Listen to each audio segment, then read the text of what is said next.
He offered her money, a contract, a future without love. She said yes because she had nothing left to lose, but neither of them expected that something so cold could awaken everything they tried to bury. Elliot Graves built an empire from silence, strategy, and control. Love betrayed him twice, and he swore never to feel again. What he needed was an heir, a legacy, nothing more. Isabelle Fournier had lost everything: her country, her home, her hope. When he offered her a deal, clinical, detached, transactional, she agreed. Carry his child. Walk away. No questions. No feelings. But what if life doesn't follow contracts? What if the child they created in logic begins to stir something neither of them can name? And when three tiny heartbeats flicker on a screen, can a man who doesn't believe in love learn to fight for it? Can a woman who promised to walk away dare to stay? This isn't just a story about a deal, it's a story about what happens when love breaks every rule. If you believe that love can begin in the most impossible places, like, share, and subscribe to Shining Stories. Now, let's begin. In the heart of a sprawling city draped in winter haze, Elliot Graves, a man in his early 50s, stood in silence by the floor-to-ceiling windows of his towering residence. From his perch in the Greymont district, he could see the world stretching endlessly below, busy, brilliant, alive, but to him, it all felt lifeless. He had risen through every rank, claimed every symbol of success, and yet the silence inside him was louder than the chaos outside. The lights of the city blinked like distant stars, the rhythm of traffic like a heartbeat he no longer connected to. He had homes in 5 countries, spoke 7 languages, and dined with kings, but not a single soul truly knew him. Not one person whispered his name with warmth, with remembrance, with love. The loneliness wasn't loud, it was patient, steady.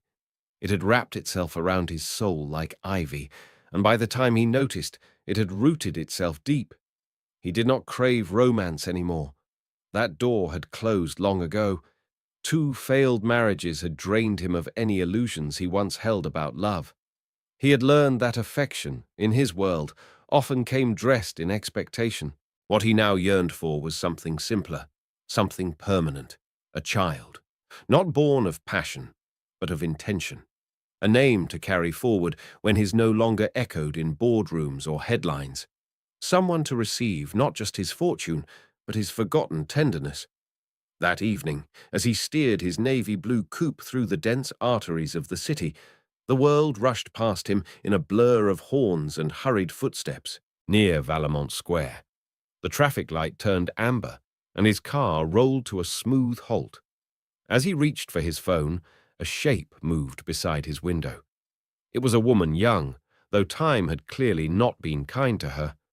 Her coat was thin, hanging on her like a memory that no longer fit. Her cheeks were hollow, and her hands trembled slightly as she raised them. Not to beg, but almost to be seen.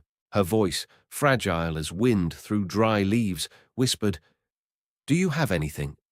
Anything at all?" Elliot didn't even make eye contact. His jaw tightened, and he waved her off sharply. "Keep walking," he said. His tone clipped.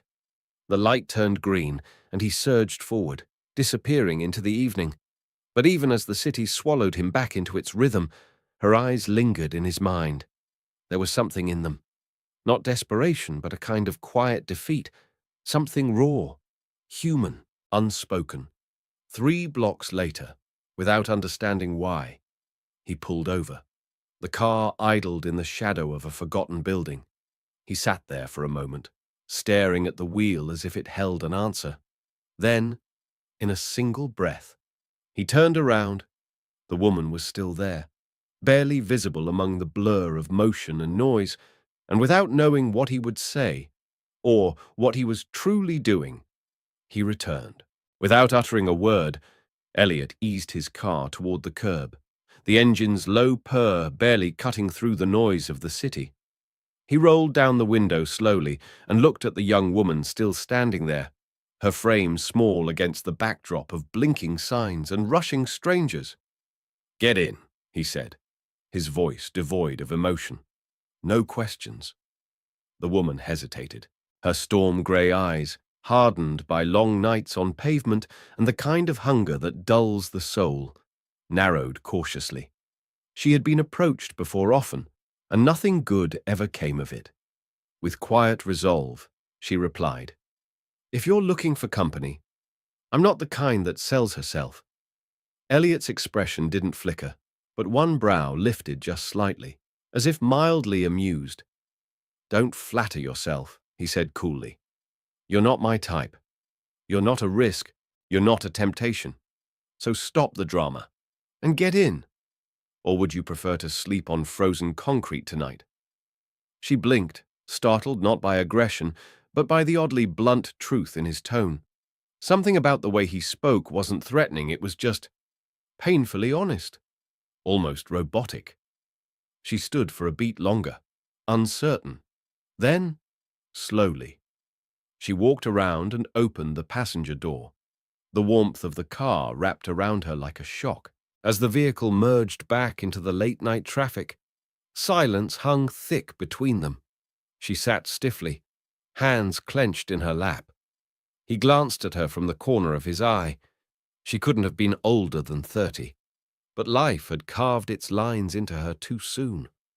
Her eyes held stories she didn't dare tell, and her posture spoke of years spent trying not to collapse under invisible weights. After several blocks, he finally spoke, his tone as cold and precise as a signed contract. "I'm about to offer you something that may change everything," he said. "I don't want a lover. I don't want a wife.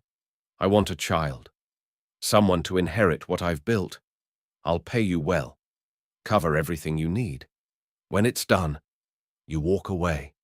No strings, no contact."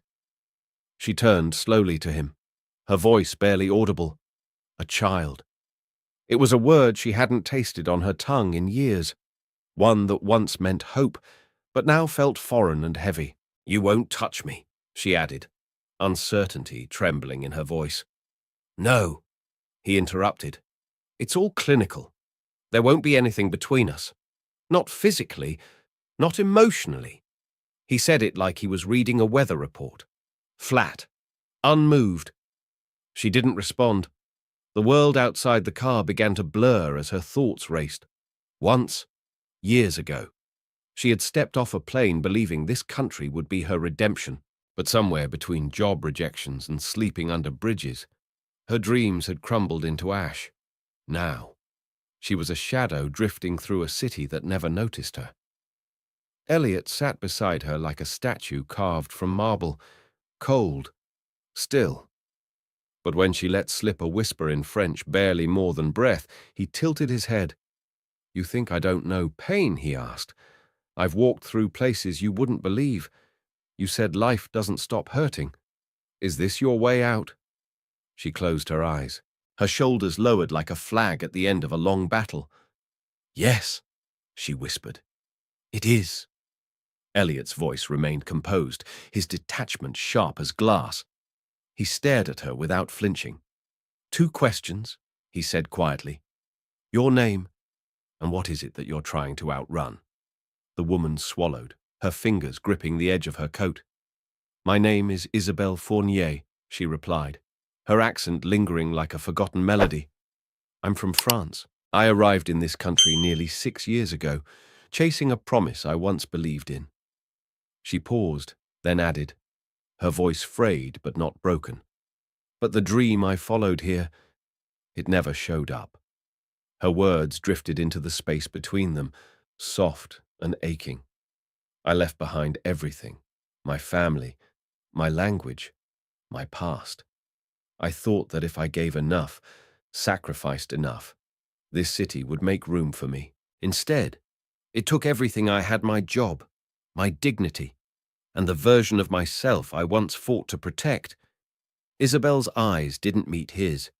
They were lost, fixed somewhere beyond the dashboard, beyond the streets, beyond the night. "Now I float through this city like I don't belong to the world. I've become a shadow of the woman I once hoped I'd become." There was a stillness in the car, Elliot's face didn't move, but something behind his carefully constructed composure shifted, just slightly. "What am I running from?" she echoed to herself, the question clinging to her lips like a wound. "I'm running from this life that keeps trying to break me, from the promises I whispered into the dark when I still believed in something better, from the lies I told myself about endurance. I'm tired of pretending I can survive this." A long breath escaped her. "I just want to go home," she said, her voice barely there. "Back to the country I can no longer afford to return to. I dream of the vineyards, the scent of earth after rain, the sound of my mother humming in the kitchen. But here, even dreams have a price, and I've run out of currency." The words hung between them raw, unfinished, human. Elliot didn't speak at first. He studied her, his gaze steady, but no longer impassive. A fragment of something fragile flickered in his expression, a recognition of the void she described, one that mirrored his own. He inhaled deeply, then shut that flicker away with the precision of a man returning to strategy. "I understand," he said at last, his tone slipping back into formality. "So I'll ask again. Will you agree to this arrangement, carry the child? Then go. I will make sure you have the means to return to France. You'll never have to see this city again." She looked at him then, fully, her eyes, rimmed with exhaustion, held something else now, a reluctant calm, the kind that only comes when you stop fighting the inevitable. She closed her eyes, breathed in, and exhaled slowly. "Do I really have a choice?" she murmured, almost to herself. Then, louder, "I accept."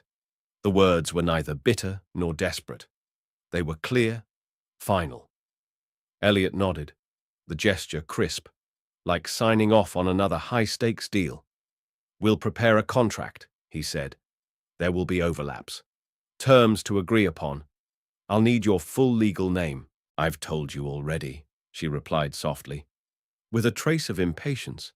"Isabelle Fournier." He ignored the edge in her voice. One last question hung in the air, and he asked it without blinking. "Why would you accept this? To carry a child born without love?" Isabelle didn't flinch. Her answer came calmly, like she'd already made peace with the truth. "You have everything that makes people want to fall for you," she said. "Power, presence, control. But none of that matters if it's never returned." Her voice didn't accuse. It didn't beg. It simply held a mirror up to the man beside her.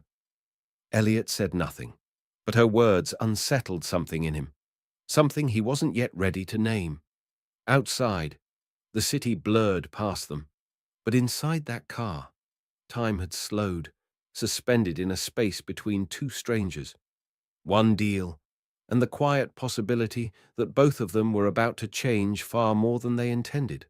The city faded behind them, swallowed by distance and the steady hum of the engine. Inside the car, the silence was thick, dense, with words unspoken and emotions neither dared name. Elliot's steel-blue eyes caught Isabel's for a brief second, and something passed between them. Regret, bitterness, and perhaps something else, something softer. But like a curtain being drawn, his expression shut it all away, replacing flickers of vulnerability with the same impassive calm he wore like armor. After a deliberate pause, he exhaled and spoke as if delivering a prepared statement, every word measured, precise, as though closing a business deal. "My name is Elliot Graves," he began, voice steady. "And you're right about one thing. I have it all. Power, status, wealth. People either admire me from afar or keep their distance out of fear. But love," he paused, letting the word linger, fragile and dangerous, "is a failed contract." He turned his gaze to the road ahead. "I've signed that contract twice," he continued, the edge in his voice returning. "Two marriages. Both collapsed. Each a reminder that I was never loved, only what I represented was a lifestyle, a fortune, an illusion." His knuckles whitened slightly on the steering wheel. I've had enough of pretending. Love is just a performance, a bargain dressed in sentiment, and I won't make the mistake of buying into that lie again." He drew a quiet breath, then added firmly, "What I want is an heir, nothing more. No complications, no false promises, just legacy." His words echoed with cold resolve, but Isabel, despite the weight of everything she'd endured, didn't cower. Her voice, when it came, was steady, unafraid. "You speak like a man who's trying to convince himself," she said, turning to him. "Your logic is flawless. But beneath all those calculations, I see a man who's not just afraid of love, he's starving for it." He flinched, almost imperceptibly. "You think strength is silence, but loneliness has a way of disguising itself as discipline. Eventually, it slips through, whether you want it to or not." For a moment, Elliot said nothing. He didn't look at her, didn't reply. Instead, he started the car again. The growl of the engine returned, filling the space where words had just been. They drove in silence through long tunnels, past glass buildings, under bridges where the light turned gold and then blue, until, at last, they reached his home, or rather, his fortress, a towering estate nestled in the heart of Gravemont Hill. The mansion was all sharp edges and silent grandeur. Steel gates hissed open as they descended into an underground garage. The car coasted to a stop. He stepped out first. She followed, stepping lightly, her breath catching at the sheer size of the space. For a moment, he looked at her, the loose thread of her coat, the shoes scuffed nearly bare, the tired lines of her face. Then, with a mechanical flick of his wrist, he gestured toward the inner door. "Come inside." The entrance opened into a world she had never imagined.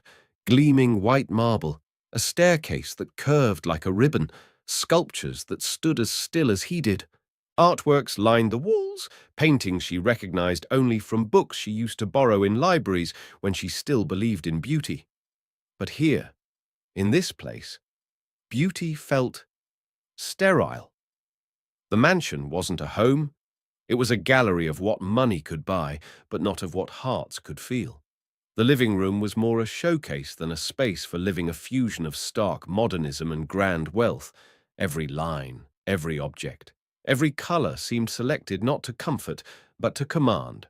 The furniture, sharp-edged and minimal, felt like it belonged more in a museum than a home. Isabel stood in the center of it all, unsure where to place her hands, her eyes scanning the cold elegance that surrounded her, without even a glance. Elliot addressed someone who had just entered silently from the hallway. "Marianne," he said, his voice clipped and impersonal. "She'll need a bath, new clothes, something to eat. Handle it discreetly. This stays between us." Marianne, a poised woman in her 40s with kind eyes and calm efficiency, gave a small nod. "Of course. Mr. Graves." Her voice, in contrast to his, held warmth, a softness that Isabel hadn't felt in what seemed like years. With a gentle smile, she stepped forward and motioned toward a side hallway. "Come, dear. Let's get you settled." Isabel nodded, still absorbing everything. Her steps were hesitant, her thoughts tangled. The realization crept in like fog. This was no refuge. It was the threshold of something unknown, an agreement that would unravel the future, stitch by stitch. Hours passed. Elliot sat alone in his private study, a grand chamber of dark wood and glass walls overlooking the city's northern skyline. Towering bookshelves framed the space, but none of the volumes seemed touched. Everything was placed, not lived with. Across from him sat Julian Ward, his longtime legal counsel, combing meticulously through a draft contract spread across the desk. The only sound was the scratch of pen on paper and the soft rustle of turning pages. Then a knock. "Come in," Elliot said, eyes not lifting. It was Helen, the housekeeper. She stood with perfect composure, her hands folded in front of her. "Mr. Graves, you asked for her." He nodded once. Send her in. Helen left, her movements as fluid as clockwork. The silence that followed hung heavily in the air, like the pause before a verdict. Then the door creaked again, and when Isabel stepped through, the atmosphere shifted. Gone was the girl with torn shoes and a tired soul. Before them stood a woman transformed, her dark hair, now clean and cascading over her shoulders, caught the light in soft waves. The clothes she wore were simple but dignified, fitting her not just in size, but in spirit. Her posture was quiet, yet poised. Her skin glowed faintly, as though something within her had begun to mend. Julian blinked, visibly stunned. You look radiant, he said, his voice low, nearly reverent. Isabel looked down, her fingers grazing the edge of her sleeve. A faint blush colored her cheeks, but she raised her gaze steadily, unshaken. Thank you, she replied, her voice calm. Across the room, Elliot felt something unfamiliar twist inside him. It was subtle, but undeniable, a chill that had nothing to do with the temperature. He glanced sharply at Julian, who still hadn't taken his eyes off Isabel. Elliot cleared his throat, his voice sharper than before. Let's return to the matter at hand. He pulled the contract closer, spreading it across the desk like a map that might guide them through uncharted waters. But even as he spoke of clauses and signatures, part of his mind remained elsewhere, haunted by the way she had walked into the room like she belonged to it, like she was no longer just a part of his plan, but someone who might, without permission, begin to change it. Isabel stepped forward, the soft echo of her heels tapping gently against the polished stone floor. The room, already quiet, grew heavier with unspoken tension. Between them now stood a contract not just on paper, but in the air. Something about it felt inevitable, like a tide neither of them could hold back. Later that night, Elliot lay awake, long after the lights had gone out. He was used to early mornings, his routine rigid and precise. But this dawn felt different. The deal he'd initiated, so carefully calculated, now lingered in his mind like a question with no clear answer. The sky beyond the towering windows of his home in Gravemont Hill began to pale. Below, the city stirred, but inside Elliot's thoughts, nothing moved except the echo of what had been agreed. He walked through the long corridors of the mansion, footsteps soft against marble. As he neared the guest wing, he paused outside a door, and then, without hesitation, knocked once and pushed it open. Isabel stirred, blinking slowly, the early light casting gold across her face. We're leaving, he said, his voice clipped and final, still groggy. She sat up, her brow furrowed. Where are we going? To begin the process. He answered. The first clause. Minutes later, they were speeding through the awakening city, the sleek black car gliding past half-lit windows and steaming sidewalks. Elliot said nothing. His face, as always, remained unreadable. Beside him, Isabel watched the blur of the world outside. Buildings turned to streaks, trees into shadows. But inside her, the weight of what lay ahead pressed down like a stone on her chest. Sometimes, silence between two people carries more truth than any spoken word. The car slowed in front of a building that looked more like a gallery than a clinic. Tall glass panels, polished steel framing, a silver plaque with no name, just a symbol, a quiet badge of privilege. She stepped out slowly, her eyes drawn up to the imposing facade. For a moment, the sterile weight of their agreement faded, and something else emerged in her thoughts. Bringing life into the world is never meaningless, she told herself. No matter how it begins, it is sacred. What grows inside me will be loved. This is not just a transaction. It is the beginning of something neither of us can yet understand. Elliot walked beside her, wordless and still. His silence contrasted sharply with the quiet storm rising inside her.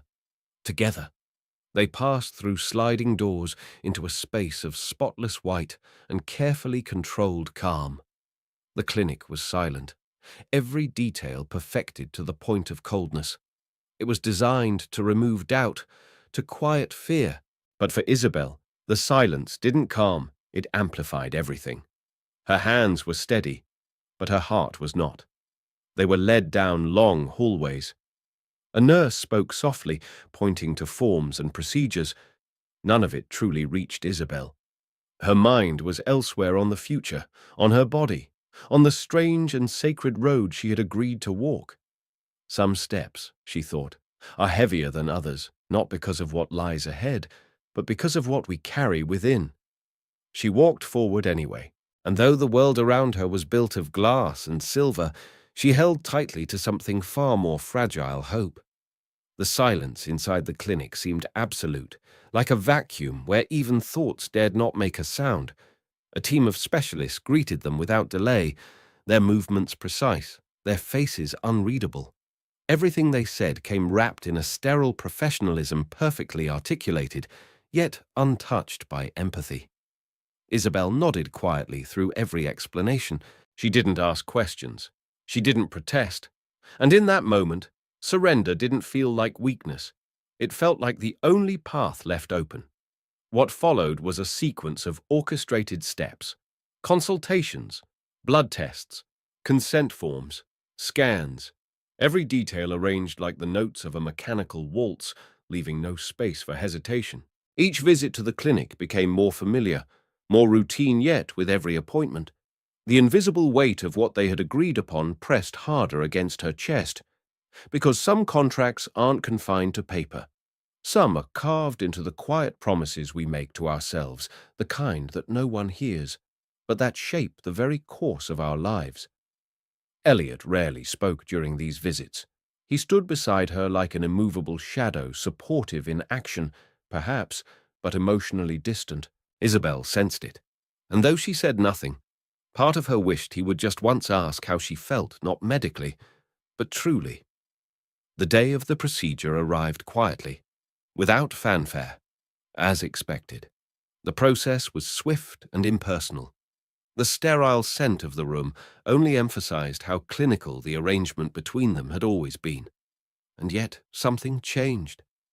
As she lay back and stared at the blank ceiling, a warmth began to bloom in her chest. Not sudden, not dramatic, just a gentle stirring, like the very first flutter of spring beneath frozen ground. This isn't just a procedure, she thought. This isn't just a contract. This is life. Her hand drifted instinctively to her abdomen. A lump formed in her throat. It wasn't fear. It wasn't regret. It was love, quiet, uninvited, but unmistakably real. It didn't come from logic or arrangement. It came from the simple truth that something had already begun inside her. A presence, a bond. The drive home was cloaked in silence once more.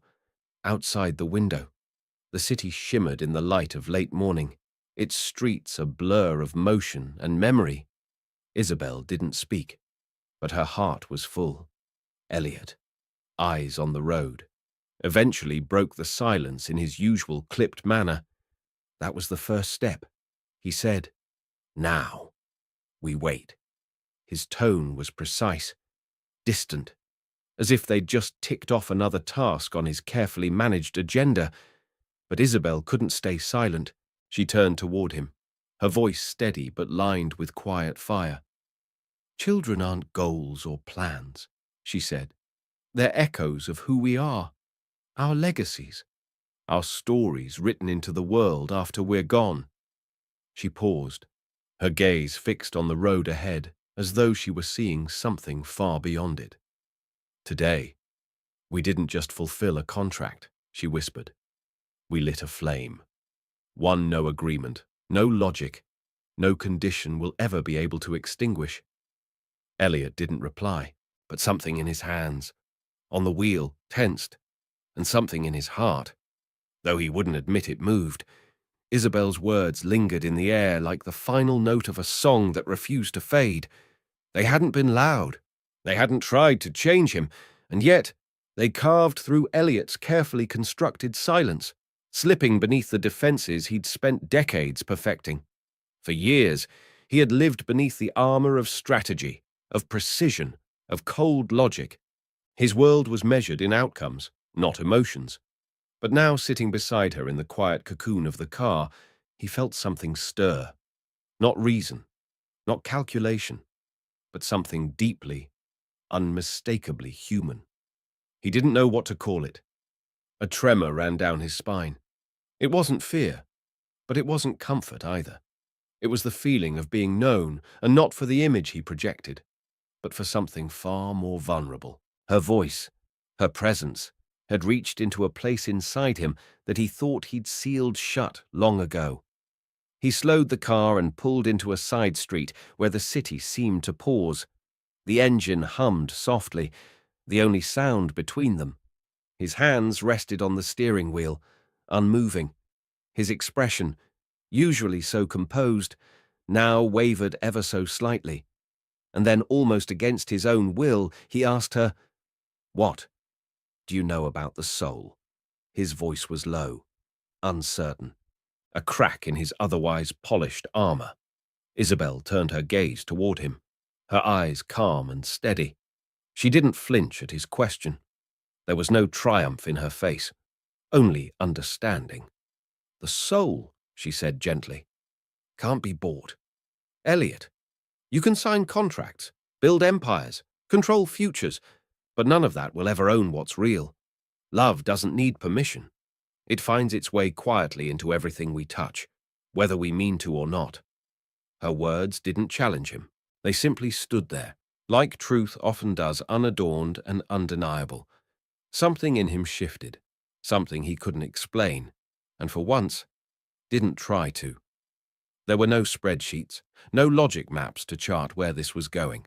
But he could feel it, some long-buried part of himself waking up. For the first time in years, he didn't have a clever reply. He sat in silence, stunned not by her philosophy, but by the way it had taken root inside him without resistance. She wasn't speaking to his mind. She was speaking to his heart, the one he believed had long stopped listening. Their conversations remained few after the procedure. They interacted only when necessary, always keeping a respectful distance. But underneath every glance, every passing moment, something was quietly unfolding. Like water carving its way through stone, an unseen current began shaping them both. Whatever lay ahead was no longer predictable. And now, as they rode toward the clinic once more, the silence inside the car wasn't empty, it was rich with unspoken truth. Neither of them said a word. They didn't need to, because deep down, they both sensed it. Life was beginning to take shape, not just within Isabel, but between them. Elliot kept his eyes on the road, his face unreadable as always. But beneath the surface, something stirred. It wasn't just anticipation, it was older than that. Deeper, a quiet, primal current that pulsed beneath his usual self-control. Beside him, Isabel sat still, her hands resting gently on her lap. On the outside, she appeared calm, but inside, thoughts spun like a storm with no center. So much had led to this day, and yet she wasn't sure what to expect. Sometimes, words could not contain the emotions that swelled within, only silence could hold them. When they arrived at the clinic, they were greeted with the usual soft-spoken professionalism. Nurses moved with gentle precision, every gesture practiced, every word measured. As they walked through the pristine corridor, Elliot's eyes caught a framed quote on the wall. "Creation is always a sacred act, a breath whispered by the universe." It struck him harder than he expected. A middle-aged doctor with kind eyes welcomed them into a private room. "Good morning, Mr. and Mrs. Graves," he said politely, gesturing toward the exam table. "Today, we'll find out if the embryo transfer was successful." The sentence felt simple, but Isabel knew it carried the weight of something irreversible. This wasn't just a follow-up appointment. It was a crossing a step into something far larger than any of them could name. And then something unexpected. As they entered the room, Elliot reached out and gently took her hand. His fingers were warm, his grip quiet but firm. It wasn't romantic. It wasn't rehearsed. It was simply human. In that touch was a recognition of what was happening, of what it might mean. She looked at him, surprised, but he didn't meet her eyes. He didn't need to. The gesture had said enough. The doctor motioned for Isabel to lie down. She exhaled slowly and did as instructed, the thin paper on the exam table rustling beneath her. Elliot moved to stand near the door, his posture rigid, but his attention fixed entirely on the screen. Cold gel touched her skin. A probe moved gently across her abdomen. And then the room fell into complete stillness. A faint rhythm emerged, soft and steady. A heartbeat, small, fragile, eternal. Isabel closed her eyes, overwhelmed. The doctor smiled, his voice hushed as though speaking in the presence of something sacred. "Life doesn't always make a grand entrance," he said. "Sometimes it arrives as a whisper." He pointed gently at the monitor. There it is, a heartbeat, strong and clear. Neither Elliot nor Isabel spoke. The sound filled the space between them in a way that words never could, but then the doctor's tone shifted slightly, his expression growing more focused. He studied the screen again, his brow narrowing not in alarm, but in attentiveness. Isabel noticed the shift, and so did Elliot. His body leaned forward almost instinctively. "What is it?" Dr. Elliot asked, his voice calm but lacking the practiced chill he usually wore. The doctor turned to them, his expression reassuring. "Everything looks good," he said with a smile. "But there's something else I want to show you." He turned back to the screen, pointing again this time at a second flicker of movement. The monitor flickered softly, and then there it was. Not one, not two, but three distinct pulses dancing across the screen like the soft tapping of life's earliest rhythm. The doctor leaned in and spoke with reverence. "There aren't just one or two heartbeats," he said gently. "There are three. Congratulations. You're expecting triplets." Time stopped. The room, the city, the world all faded into the background. Only the sound of those tiny, synchronized beats remained, filling the space with something sacred. 3 heartbeats, 3 lives, 3 beginnings. Isabel felt the air leave her lungs in a gasp of joy. Her hand flew instinctively to her belly, as if her body already understood the miracle it had been entrusted with. Tears welled in her eyes, tears not of fear, but of awe. She had never imagined something so overwhelming, so luminous, would take root inside her. Elliot, ever the composed figure in the room, stood frozen. But then, in a gesture so uncharacteristic, it seemed to come from another version of himself. He leaned forward and gently pressed a kiss to her forehead. It was brief, soft, but it held more tenderness than anything he had expressed in years. A warmth bloomed in Isabel's chest, rising like dawn. This moment, this life multiplying within her, had nothing to do with contracts or obligations. It was not a task, not a plan. It was grace. It was love, arriving in a form neither of them had expected, unfolding quietly in the spaces between logic and control. From the corner of the room, Elliot watched her differently now, not as a participant in a transaction, but as someone sharing with him the most sacred thing life could offer. His eyes, once cold, calculating now, held something new, not certainty, but presence. Something inside him was changing. 3 months passed. Elliot stood quietly in the doorway of the living room, watching Isabel from a distance.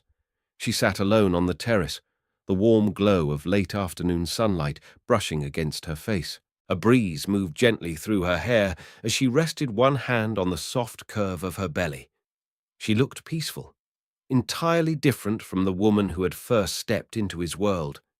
There was a softness to her now, not weakness, but a calm strength born of quiet acceptance. She closed her eyes and pressed her fingers gently to her temple, breathing through a flicker of discomfort. Elliot's brow furrowed. He wasn't used to feeling worry. He wasn't even sure that's what it was. But something about seeing her like this, vulnerable, stirred him in a way he couldn't explain. Before he could overthink it, he crossed the room and stepped onto the terrace. "Are you all right?" he asked, his voice noticeably softer than usual, still guarded, but less so. She opened her eyes slowly and looked up at him, mildly surprised by the question. "I think it's normal," she said, with a faint smile. "It's nothing serious." Elliot hesitated.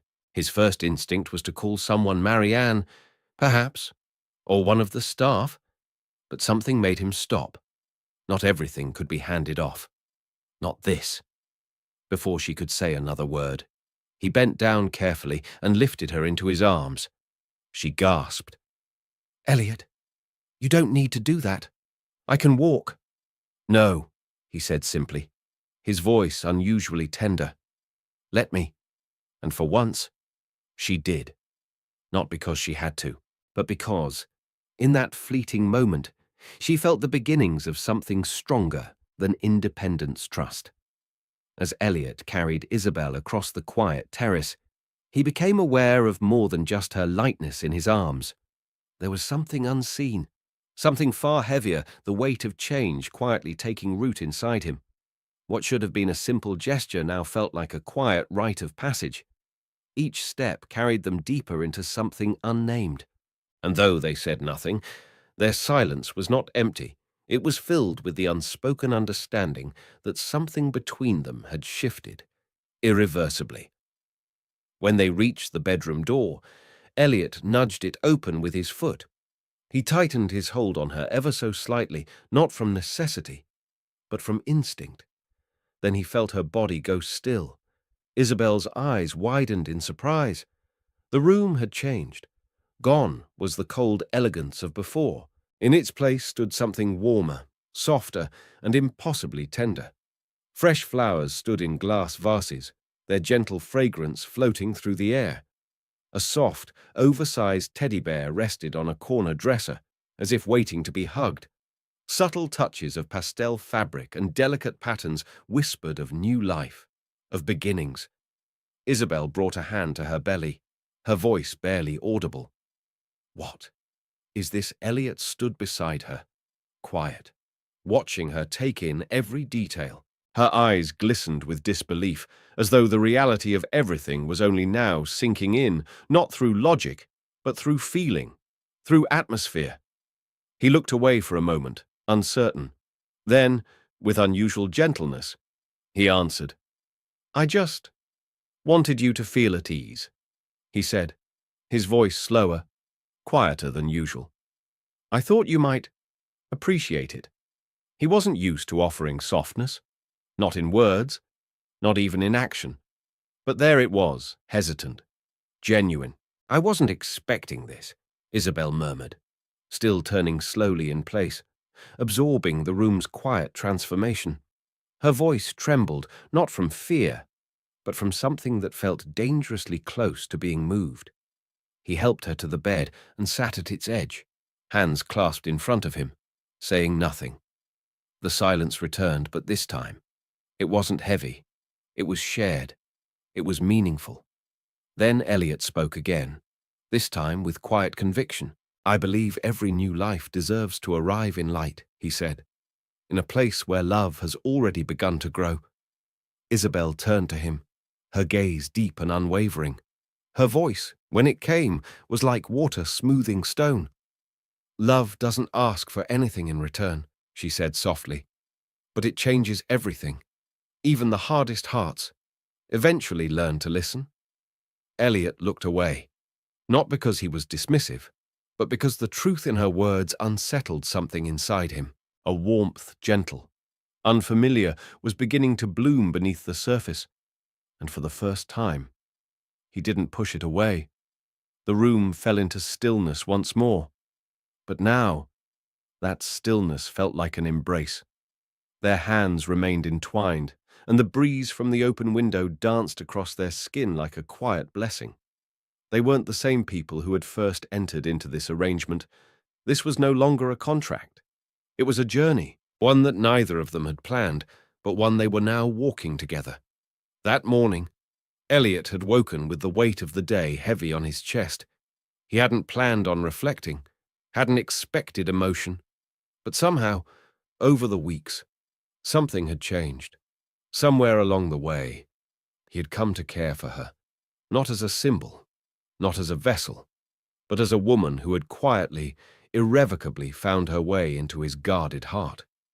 But something about this day was different. There was a stillness in the mansion, an unusual quiet, as though the walls themselves were holding their breath. The grandeur of the space, usually so commanding, now felt small in the face of what was coming. Elliot walked the hallway in slow, steady strides, his thoughts louder than his footsteps. The moment was no longer abstract, it was here, real, inevitable, the threshold between one life and another. He stopped outside her door, his hand resting on the knob, when he heard her voice from within, soft, trembling. "Elliot, I think it's time." He opened the door. There she stood, framed by morning light. Though tired, her face glowed with something he couldn't name, a quiet radiance that made his heart skip. Without hesitation, he crossed the room and helped her up, steady and gentle. There was no panic, only purpose. Today was the beginning of something sacred. Outside, the sleek black car roared to life, but even its thunderous engine couldn't match the pounding of their hearts. Isabel placed a hand over her round belly and turned to Elliot. In her eyes, he saw a reflection of everything that had changed between them. What began as structure had softened into connection. What was once arrangement had become something else entirely. "I'll be with you," he said, his voice firm but full of quiet devotion. Every step of the way, she looked at him, her eyes brimming with emotion. "Thank you," she whispered. Just 2 words, but filled with everything that didn't need to be said. The ride to the hospital passed in a blur of traffic lights and memories. When they arrived, a team stood ready, ushering her into the delivery room with the gentle urgency of those who understood the magnitude of birth. Elliot stayed by her side, never letting go of her hand. Time bent and stretched. Each contraction brought a new wave of pain, and yet, with every breath, Isabel bore it with fierce determination. "You're doing incredible," Elliot murmured, his voice low but unwavering. "Just breathe." And then the first cry pierced the air. A boy, strong, alive. Elliot's heart clenched, his throat tightening with something he'd never felt before, a breaking and rebuilding all at once. Then a second cry, another boy, and finally, a third, a girl. Her cry delicate, but full of life. 3 voices. 3 beginnings. In that moment, nothing else mattered. Not the plans, not the contracts, not the walls he had spent a lifetime building. Only this. "They're perfect," Isabel whispered, tears streaming down her cheeks as she gazed at the tiny lives now nestled in her arms. Her fingers stroked their soft cheeks with reverence, as if afraid the moment might vanish. Elliot didn't speak. He couldn't. He held her hand tightly, his eyes locked on the newborns now cradled by the nurses. He felt it something unbuyable, untouchable, completely outside the world he once understood. It was love, raw, pure, disarming. But beneath the glow of new life, he saw something else in Isabel's eyes, a shadow, not fear, not regret, but sorrow, quiet, lingering. Her tears were joyful, but not only that. She wasn't mourning the moment. She was mourning what would come next, and Elliot, for the first time, began to understand that love, real love, was not only about what we embrace, it's also about what we're afraid to lose. She was grieving not the moment, but the inevitable goodbye that hung over her like a silent storm. As much as Isabel already loved these children, loved them with every cell, every beat of her heart, she knew that she wasn't meant to stay. That was the agreement. the one she had walked into with clarity, and yet it now felt impossible to accept. Tears streamed down her cheeks as she held her newborns close. Her voice broke as she whispered, "Elliot, I don't want to leave them." He didn't respond. "I know it's what we agreed to," she continued, her voice trembling. "And I'll keep my word, even if it tears me apart." Each syllable was like glass pressed into Elliot's chest. Just hours ago, the sound of their baby's first cries had filled him with a sense of purpose he'd never known. Now, that joy was crumbling beneath the weight of reality.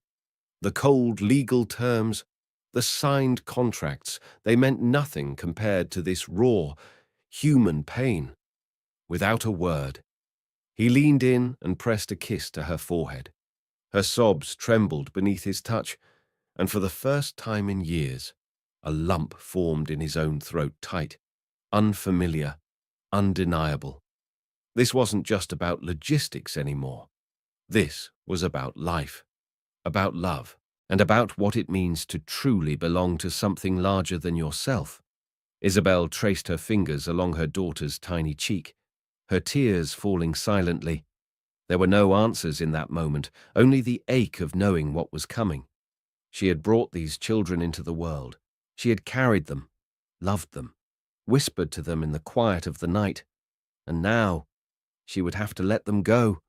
She clutched them tighter, as if holding them close could somehow stop time. Elliot stood by the door, frozen, watching, listening. He didn't have the words to comfort her. He only knew one thing. This couldn't be the ending. Something had to change. But how, the next morning, dawn spilled softly through the hospital windows. Isabel was finally resting, her breathing slow and even. The exhaustion of birth had given her a fragile peace, and for the first time, her expression seemed lightened by something close to contentment. Elliot hadn't left her side all night. He had sat silently, watching her sleep, seeing her not as a participant in a contract, but as the heart that had carried their children into the world. As the morning sun rose higher, he slipped away to get breakfast, wanting to make her return to wakefulness gentler, more comfortable. But when he came back, he stopped. The door to her room was slightly open, and something inside made his chest tighten. Slowly, he stepped closer and peered in. His breath caught. The room had changed. Bouquets of fresh flowers bloomed in every corner, sunflowers, lilies, soft white roses. Their scent transformed the space from clinical to gentle, from cold to personal. And sitting beside Isabel, in the very chair Elliot had occupied through the night, was Julian Ward, his lawyer. Elliot stood frozen. Something twisted inside him, an unease that had no name. Julian was leaning in slightly, his voice soft in a way Elliot had never heard from him. "Isabel," Julian said gently, "I know everything has happened quickly, and what I'm about to say may come as a surprise, but Elliot, couldn't move, couldn't speak. He just stood there, watching, as something inside him began to break open. I can't walk away from this moment without telling you," Julian said, his voice barely above a whisper. He reached for Isabel's hand gently, sincerely. There was no pretense in his eyes, only quiet courage. "From the first time I met you, something inside me shifted," he continued. "You carry something rare, something that stays long after the moment has passed. You're extraordinary, Isabel." His words hung in the air, tender, honest, and so unlike anything Elliot had ever allowed himself to say. "I don't want us to be just a passing chapter," Julian said. "I want to offer you something real, a future not built on promises written in ink, but on the kind of love that asks for nothing in return."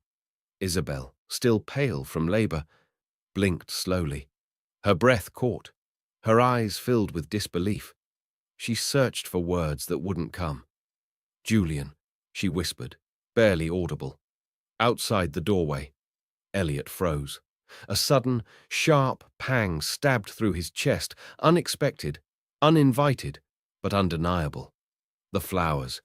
The softness in Julian's voice, the way he held her hand with such familiarity, it all became terrifyingly clear. Julian wasn't here as a legal advisor. He wasn't here as a bystander. He was in love with her. And somehow, that truth cut deeper than any broken deal ever could. Julian went on, steady and certain.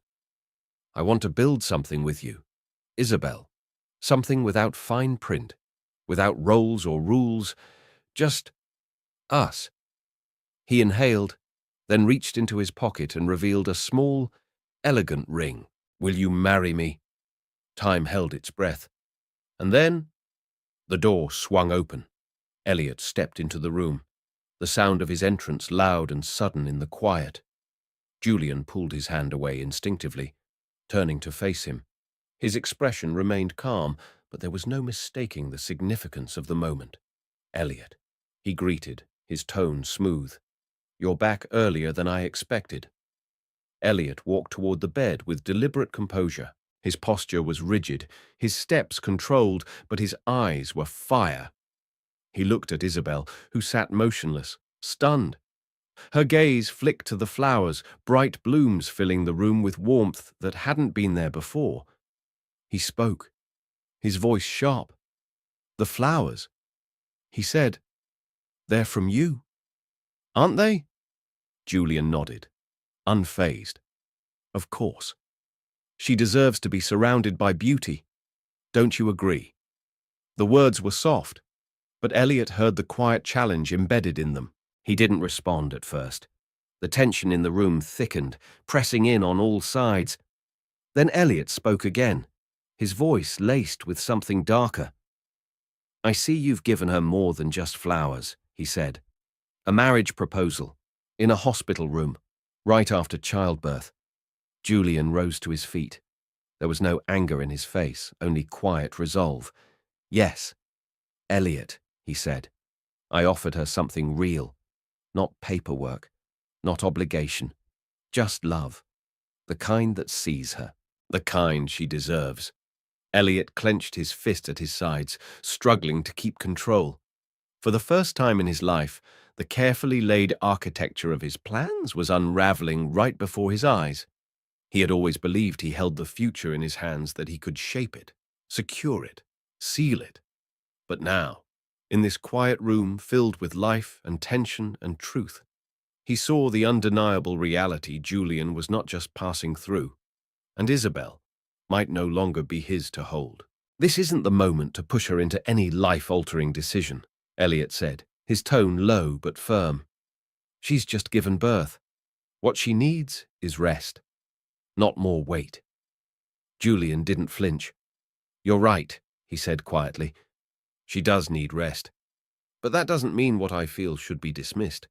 Just because it doesn't fit within your carefully outlined terms doesn't make it less real. Between them. Isabel lay silent. Her head rested gently on the pillow, her expression drawn, her body still trembling with fatigue. She opened her eyes just enough to glance between the two men, her voice barely a breath. Please, not now. She closed her eyes again, placing a hand gently on her forehead. The tension eased, both men stepping back instinctively. Neither wanted to cause her more pain. Julian offered one last glance, his expression warm but steady. Rest, Isabel, he said softly. I'm here if you need me. Then he turned and left, the door clicking shut behind him. Elliot remained. He stood still for a long moment, unsure of how to bridge the silence that had taken over the room, a silence filled with too many things neither of them had dared to say. Eventually, he sank into the chair beside her bed. She had already drifted into a restless sleep, her breaths uneven, her brow furrowed even in slumber. He watched her in the quiet, and as he did, something inside him settled. This wasn't a transaction anymore. It hadn't been for a long time, and the truth of that realization filled him with a kind of fear he had never known.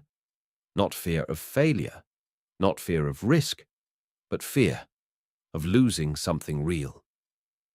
3 months passed. The mansion had grown used to the gentle sound of babies' soft cries in the night, lullabies in the afternoon.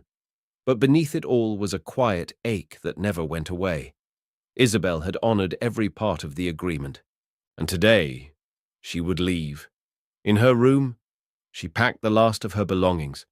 A small suitcase sat open on the bed, half empty. The essentials, the practical.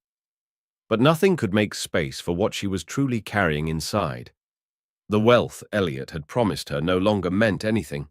It couldn't pay for the weight in her chest, the sharp pain behind her ribs, the quiet breaking of her heart. She didn't want money. She wanted what she could never have, a life with the children she had brought into the world. She zipped the suitcase slowly. Her hands trembled. Then, with a breath that shook her from the inside out, she stepped toward the cribs. One by one, she kissed them, her sons, her daughter. Her lips lingered on their soft foreheads, her tears falling silently onto their blankets. They slept on, unaware, peaceful, safe. But she was unraveling. She stood there, frozen, her eyes swept over them, memorizing the curve of their cheeks, the flutter of their eyelashes, the rise and fall of their tiny chests. This would be the last time she saw them like this. When she had signed that contract, she had imagined a future naively. Perhaps she had believed she could walk away with dignity, but nothing had prepared her for the cost. The price was her soul. A bitter thought slipped through her mind like a shadow. Maybe I should have stayed a wanderer. Maybe freedom would have hurt less than this kind of love. But it was too late now, because love had already made its home in her, and now it was tearing her apart. Even through the pain, Isabel couldn't deny the truth quietly pulsing in her chest. She loved them, her children, and him. Admitting it felt like surrender. With slow, deliberate steps, she descended the grand staircase of the mansion, each footfall echoing through the silent halls. The suitcase trailing behind her felt impossibly heavy, as if filled not just with belongings, but with the fragments of a life she hadn't realized she was losing. The house, once a shelter, now loomed cold and distant. Its beauty did not comfort it, only magnified the emptiness within her. Every polished surface, every towering wall reminded her of what she was about to leave behind.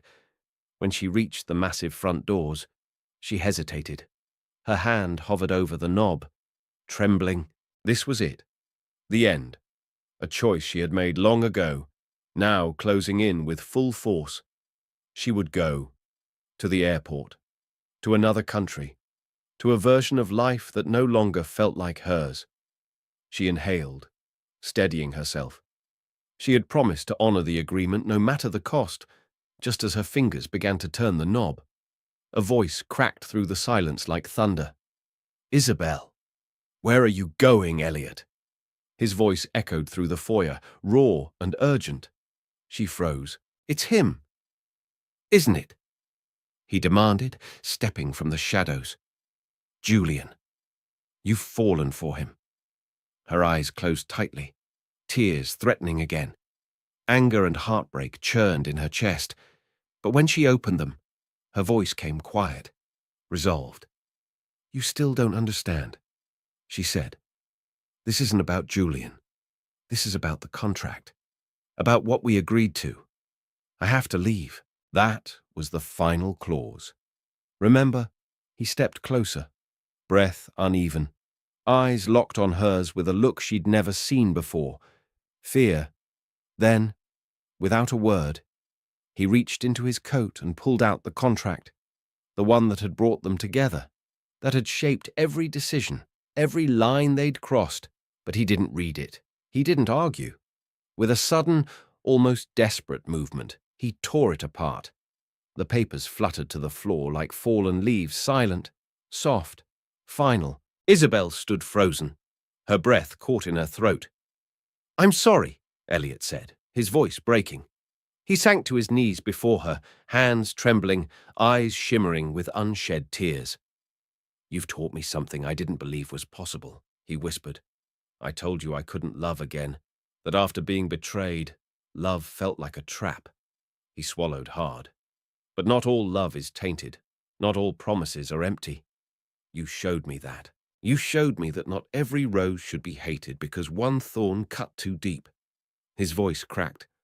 I'm not asking you to love me, or to stay because of me. If you love someone else, fine. But stay for them.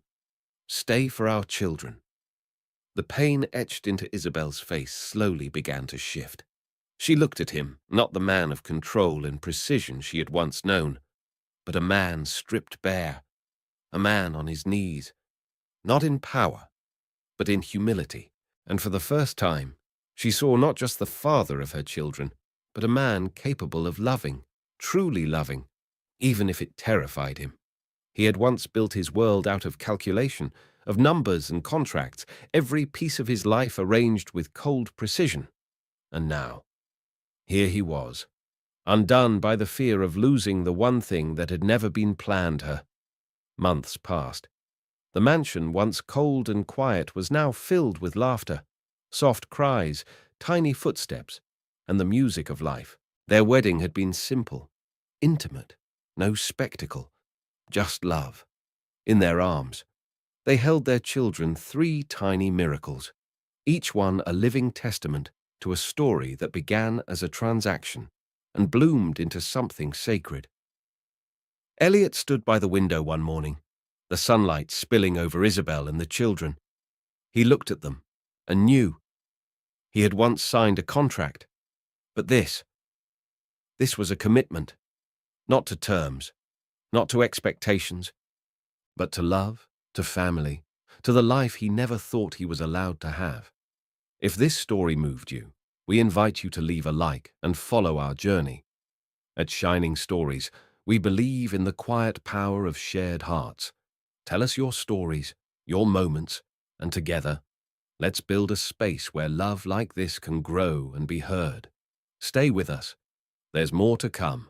Always, sometimes, life doesn't follow logic. Sometimes, love arrives not with fanfare, but in quiet moments, in trembling hands, in unexpected glances across a room once built for silence. What began as a contract ended in a connection no document could contain. And what they found in each other wasn't perfection. It was presence, a reminder that love, in its truest form, is not about promises on paper, but about the promises we keep when no one is watching. Isabel and Elliot's story shows us that healing can begin in the most unlikely of places, that even hearts long closed off can bloom again, and that sometimes all it takes to change a life is the courage to feel. If this story touched you, if it reminded you of the quiet power of love and the strength it takes to choose connection over fear, please take a moment to like, share, and subscribe to Shining Stories. It means more than you know, and it helps us bring more stories of hope, heartbreak, and healing to light. Thank you for watching. And wherever you are in your journey, may you always find the kind of love that asks nothing and gives everything. We'll see you in the next story. Until then, stay kind, stay open, and keep shining.